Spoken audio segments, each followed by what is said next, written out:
కీర్తి పాజిటివ్గా రియాక్ట్ అయింది. తను కూడా నన్ను ఇష్టపడుతుందని తెలిసిన ఆ క్షణం ప్రపంచాన్ని జయించినంత గర్వంగా అనిపించింది. తన ప్రేమలో నేను గడిపినంతకాలం మిగతా ప్రపంచం ఏమీ తెలియలేదు.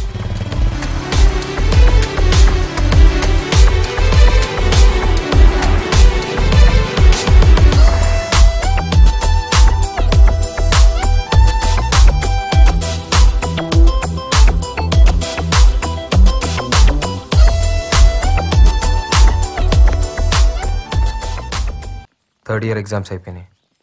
ప్రేమలో పాస్ అయ్యాను అనుకున్నాను, కానీ ఎగ్జామ్స్లో ఫెయిల్ అయ్యాను.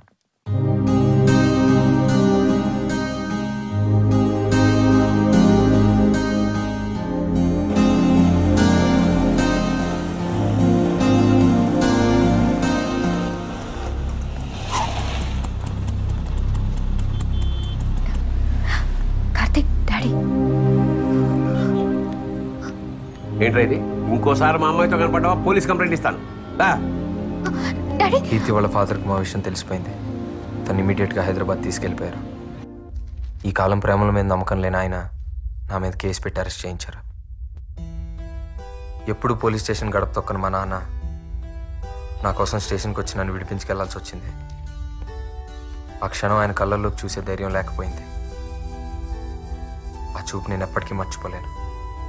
నా కొడుకు స్టేట్ ర్యాంకర్ అని అందరితో గర్వంగా చెప్పుకోవాలనుకున్న మా నాన్న ప్రేమలో పడి నేను ఇలా అయిపోయానని తట్టుకోలేకపోయారు. కుప్పకూలిపోయారు.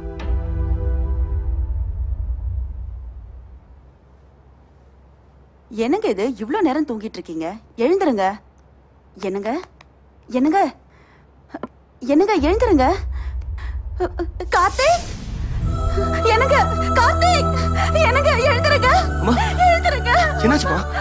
அப்பா அப்பா அப்பா. ఎగ్జామ్స్లో ఫెయిల్ అవ్వడం, కీర్తి దూరం అవడం, నాన్న చనిపోవడం, ఎక్కడో అజ్ఞాతంలో పడిపోయినట్లయింది. అంతా శూన్యంగా అనిపించి ఒంటరితనం వేధించింది. ఆ ఏకాంతంలో ప్రేమకర్థం మారింది. నాన్నను కోల్పోయి నేను ఇంకేది కోల్పోకూడదు అనుకున్నాను. నమ్మకంతో, బాధ్యతతో కొత్త కీర్తి అర్థం చేసుకుంది. ఏంటో కార్తిక్, నాకు చాలా భయంగా ఉంది. నువ్వు లేని జీవితం ఊహించడానికే కష్టంగా ఉంది. టెన్షన్ పడకు. టెన్షన్ కాదు కార్తిక్, నా పరిస్థితి అర్థం చేసుకోమని చెప్తున్నాను. ఇప్పుడు ఏం చేద్దాం? పెళ్లి చేసుకుందాం.